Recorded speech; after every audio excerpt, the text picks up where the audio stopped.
Welcome to Lessons from Leaders on Cuppa TV. I'm Yasmin London, your host for this series.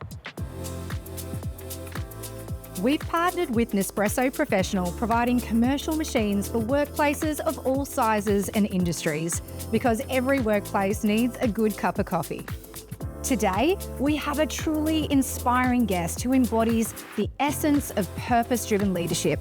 Stefan Vermeulen, Managing Director of Nespresso for Australia and New Zealand. Stefan has transformed Nespresso from a coffee brand to a force for positive change. We'll explore the lessons he has learned about balancing business growth with social and environmental impact. So grab a cup of coffee, settle in and enjoy our chat with Stefan Vermeulen.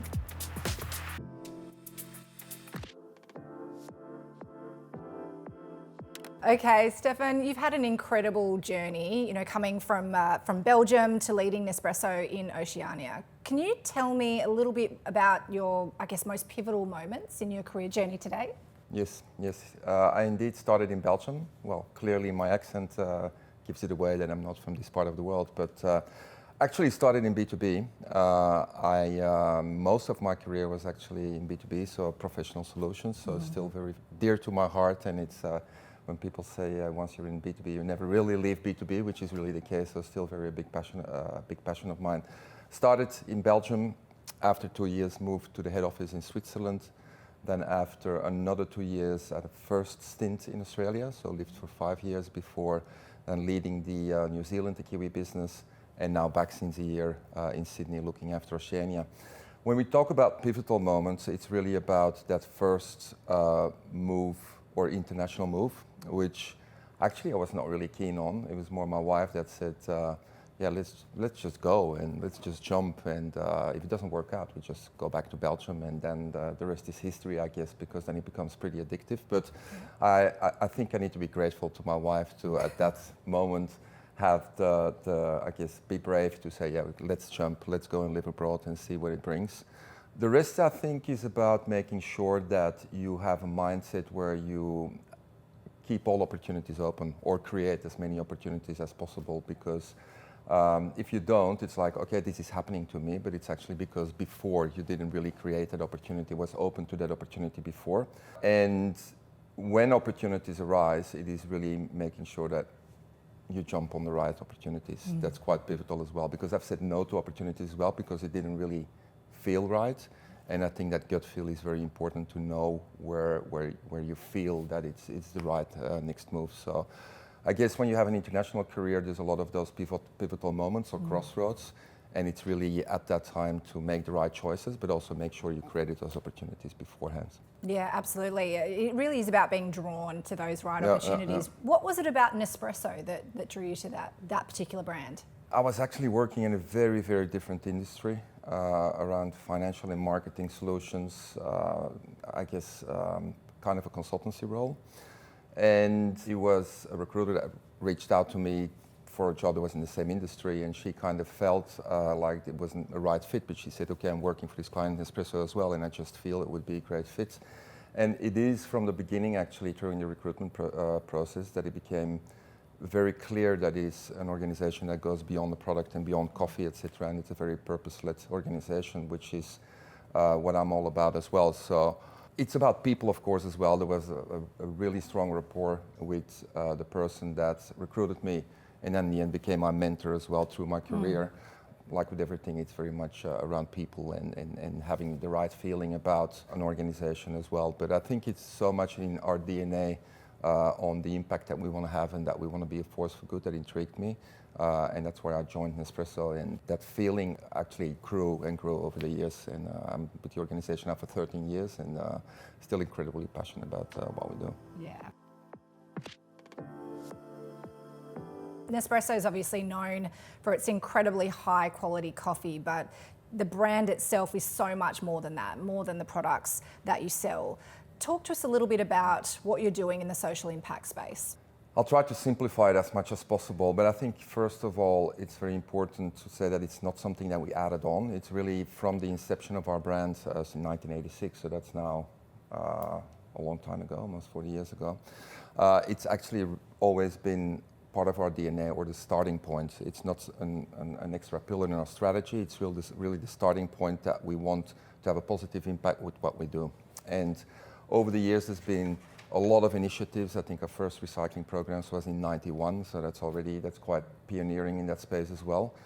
But that all came together in what we now call our Positive Cup program, where we don't want a cup of coffee just to be an incredible cup of coffee, but also a meaningful one. And that rests on 3 pillars. So it's caring for climate, it is caring for communities, and it is caring for circularity. And I'll come back to that a little bit later, but I think what puts us in a unique position is that we have control over the whole value chain. So it's not that we buy coffee on the New York Stock Exchange, grind and roast it and package it, and then sell it through retail or wholesale. We, from the sourcing point of view, we work directly together with more than 150,000 farmers. Wow. So we don't buy coffee on the New York Stock Exchange. We have a direct sourcing program.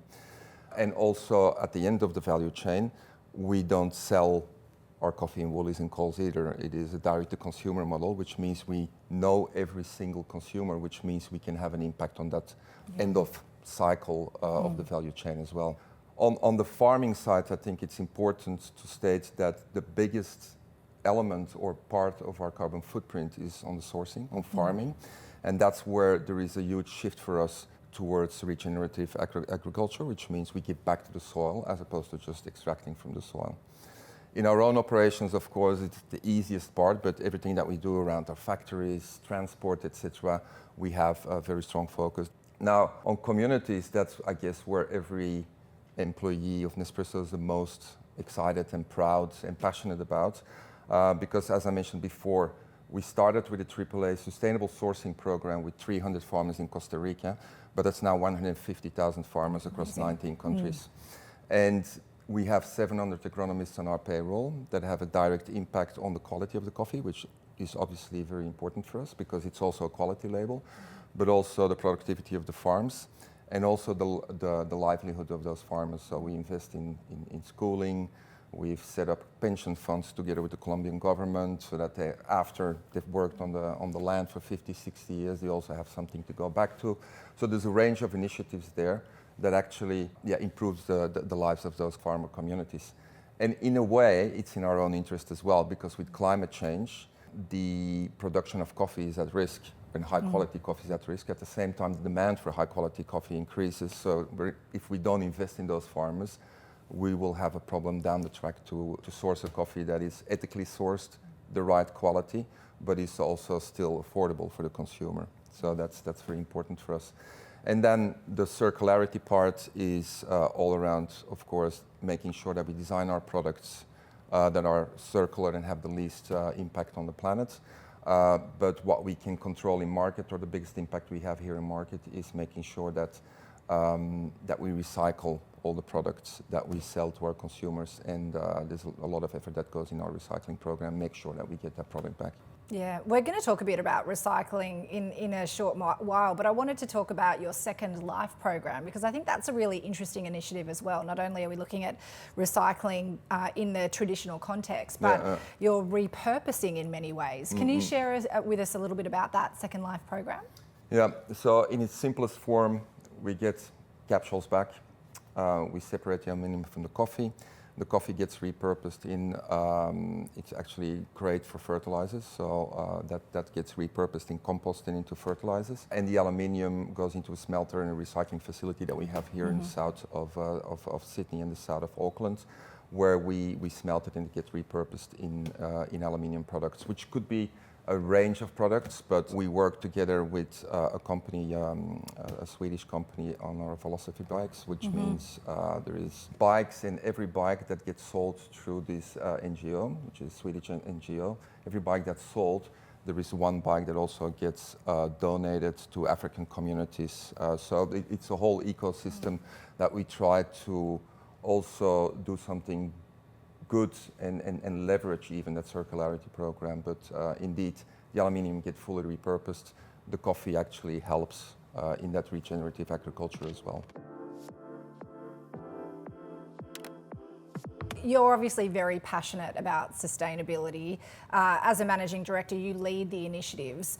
How do you make sure that sustainability is a focus for everyone in your organisation, every employee?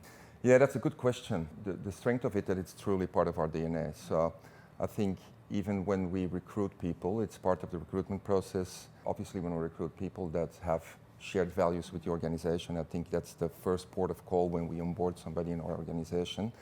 And then it is, like with any other strategy or strategic pillar, it is about making sure we inform and we educate in the right way. We inspire around our sustainability credentials, and we create experiences for our employees to live it firsthand as well, because we have employees that go and visit farms. Obviously, we have local charities and local ways to give back to organizations as well, and we involve all employees in that as well. To be honest, I think it happens organically because we're so passionate about it, and if you have a culture that is linked to your purpose, and the purpose is at the core of what you do as an organization, it becomes part of the culture. Yeah. And organically, it's just a thing. Yeah, you obviously take them on a journey, don't you? Yeah, once exactly. They're there. But I honestly don't feel I need to put a lot of energy in getting people on board. Yeah. It's, well, I guess it's embedded. It sounds like from the start of an employee's journey, their onboarding, all throughout their career, and you really make that visible and really illustrate how important that is to the brand. Now, there'd be a lot of other business leaders listening to this conversation, very inspired by what you've done. What advice would you give them if they are at the beginning of their sustainability journey? What sort of things should they be focusing on? I would say just start. Depending what organization you are, because I think with any other innovation or strategic pillars, it always comes with a risk. The beauty of this is there is no risk. You can't get it wrong. Well, there's one caveat to it, which I'll jump on straight away, but I think it is about doing good, and I think it's an imperative and a moral imperative to do it as an organization, but it's also what your employees expect from you, and it's also what your customers and your consumers expect from you. The only caveat is that I would say is also make sure that you measure it and you're transparent about it, because the big watch out is that people are easy to try to catch you out that it's greenwashing, and are you doing the right thing, or is it just window dressing? So that's why it's actually a big reason why we became a B Corp. So that a B Corp, by the way, is a platform of like-minded business that want to be a force for good. And it holds us accountable on one hand, but it's full transparency, it's full open book, so that we can measure it, we're transparent about it, and we can hold ourselves accountable. That's what I would say as well. So just do it, just start, because you can't get it wrong, you can't go wrong, but also make sure that you measure it so that you can measure progress, but also that you hold yourself accountable and you're transparent about it to the external world. Would you say that it's really important to have a clear vision as a leader or as an exec, for example, and the way that you communicate that, I guess, to the wider organisation? Is that a really important piece of that puzzle? Yes, I think it's probably one of the most important things in my, let's say, job description, is that I have to make sure that our organisation is an identity, and that identity translates into a purpose, into a vision, and I have to make sure that the whole organisation is clear about this, clear about direction, but also clear about the why we do things, because then people can relate what they do on a daily basis to that purpose and that vision. Now let's talk a bit about recycling, because that is a huge part of Nespresso's sustainability efforts. Can you talk us through the evolution of the recycling program and where it is today? I understand that in the consumer perception it's a huge thing, because it's obviously what people touch. It's what they get in their hands, and what they do with it is what they feel and what they see. So it's very, very tactile, I guess. But obviously recycling and circularity is still very important. As I mentioned, the first programs in Switzerland and Germany were in '91, so we've come a long way.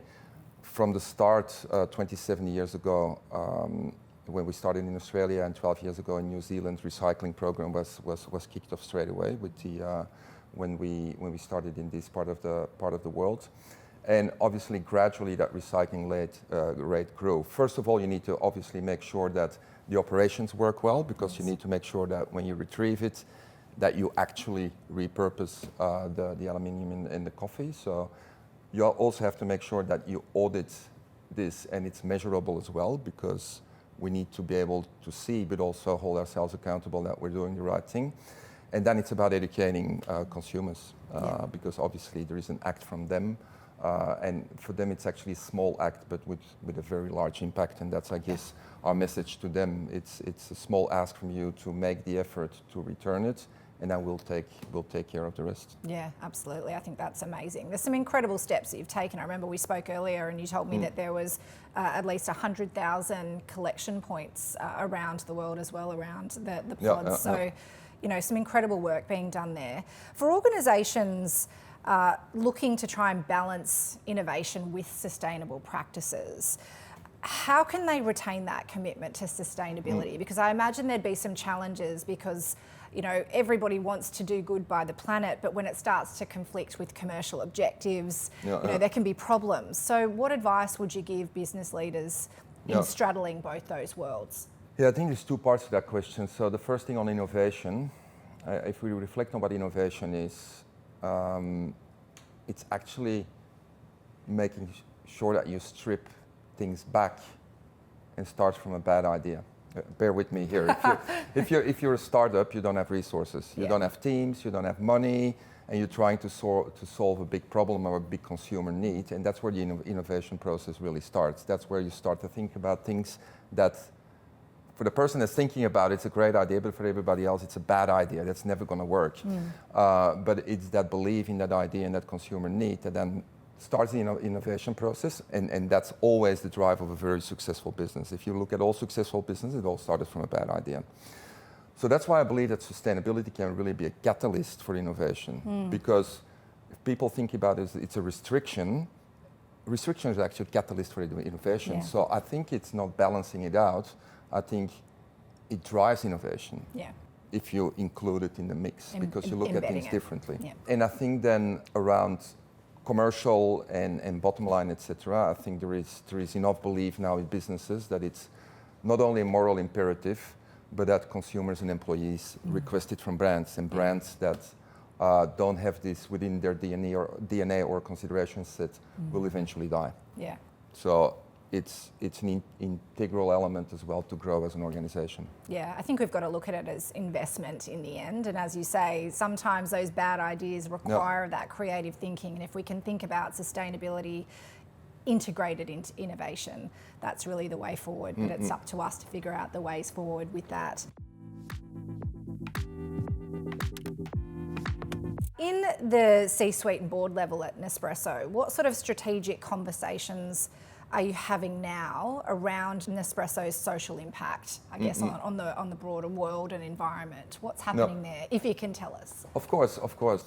Well, I touched on B Corp before, and I think that's for us an amazing platform to start off from, because to become a B Corp, if you go through a very, very rigorous process, where you're transparent and you show that you do the right thing in terms of governance, taking care of employees, taking care of consumers, circularity, and also giving back to communities. To become a B Corp is extremely, extremely difficult. How long did it take? It took us 3 years to get to the certification, but actually we've been working for 30, 40 years around sustainability. So all that work led, of course, to the B Corp certification. The 3 years was actually the process to go through the actual certification. It's not the activity that happened over the last 4 decades. It's also something that drives continuous improvement, because every 3 years you need to be recertified. The parameters change as well, so it becomes more and more difficult, and you need to improve. So that means that we have to make sure that it's part of our strategy and that it's discussed in the boardroom, and then it's part of all the decisions that we make. And the great thing is also it's a very clear platform that really highlights where you have opportunities and where you're doing really well and where you can scale things up.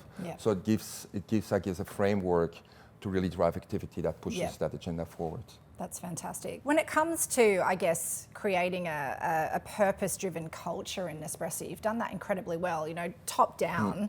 We touched on it earlier, but if you were to give advice to other businesses about how to create that culture, what would you suggest to them? What is it about? I mean, we've talked about having clear goals, having good communication, data-driven decision-making, bringing employees on that journey from the day that they start all throughout their career.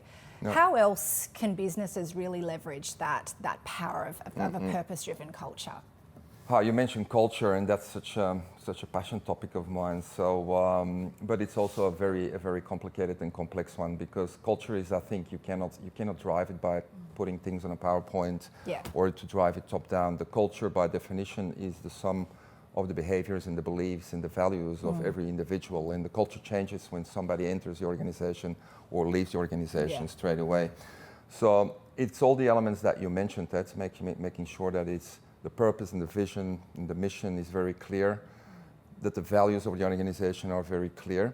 But what I think is, from a top-down perspective, really the key is to make sure you have very clear standards. In this case, make sure that values around sustainability are part of those standards, but then making sure that you don't walk past when these standards are not followed or not adhered to. So it's calling in and calling out.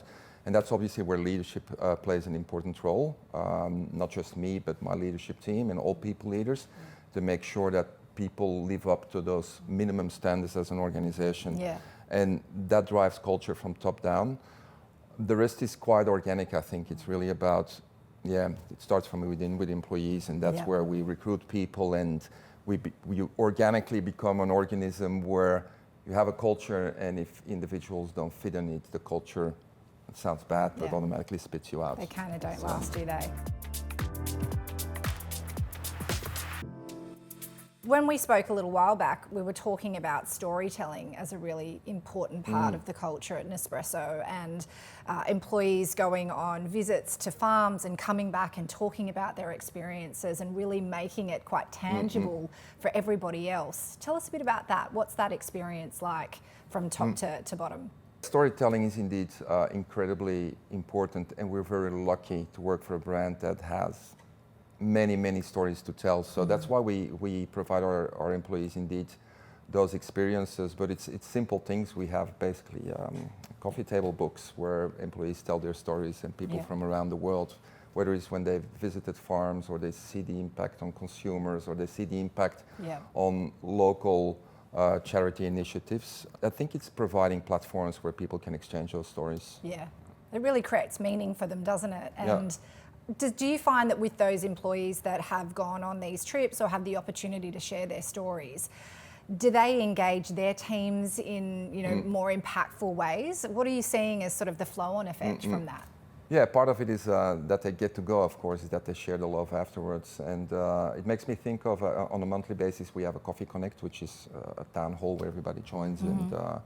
And Sean, our head of brand and sustainability, she went to Indonesia a month or 2 months ago, and she came back and told the story of what she experienced, and she showed the pictures, etc. And what happens every time, literally, people start crying. So you can't fake those kind of emotions, and that becomes very strong and very impactful. Yeah, that visibility, I think, just consistently really helps people remain connected to the mission, and that's incredibly important.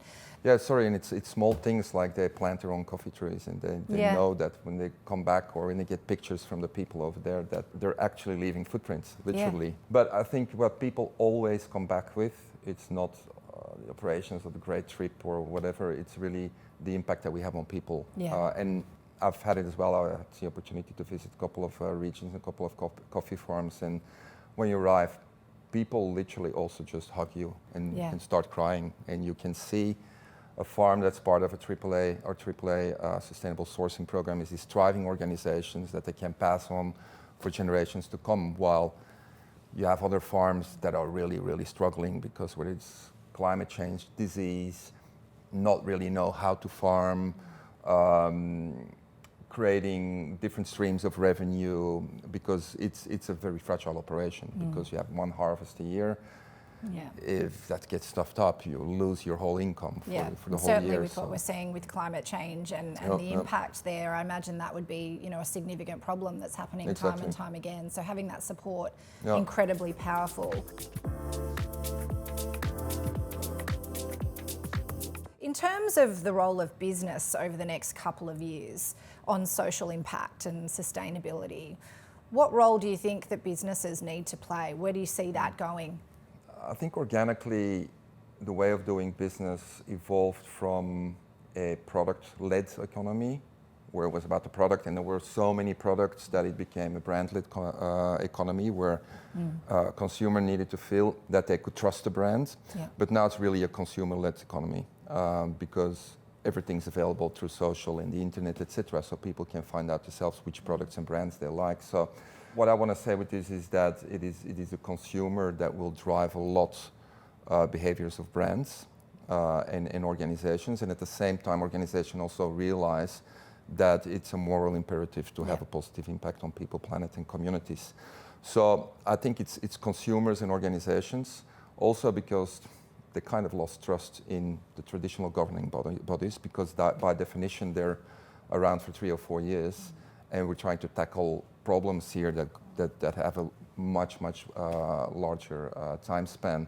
So it's up to us and it's up to consumers. Yeah, and it's absolutely going to be those brands that have put that effort in over many years to build that trust, because really what we're in now is a trust economy, and brands that have put that time in, they're going to come out on top. So it's, as you mentioned, it is a moral imperative, and it's important that businesses really do take those steps to have that impact.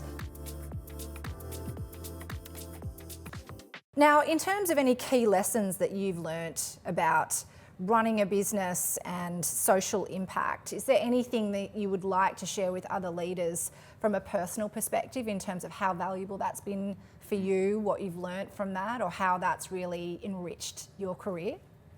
Well, the answer is quite simple, because my values and my purpose are aligned with the values and the purpose of the business, which means it's very fulfilling what I do. So, and I think it is really part of my role is also to drive an amazing employee experience, which links to that purpose-led organization as well, because I'm a true believer that when you start embedding those values and those beliefs and those standards with your employees, that transpires to your customers, that drives advocacy with your consumers and your customers, which then transpires to the brand, and that drives commercial success. So one of the things I guess that I learned is that you need to, especially with these things, really start from the core and making sure you have a great group of people that really believe in our purpose and how to get there, and then you expand to your customers and then to the rest of the people out there, and that it gets embedded in your brand and your brand promise.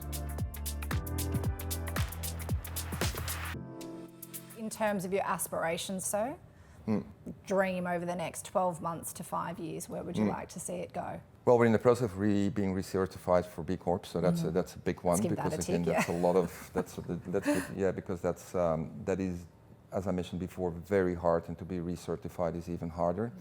At the same time, we're also want to really involve to that net zero, so we're carbon neutral, scope 3.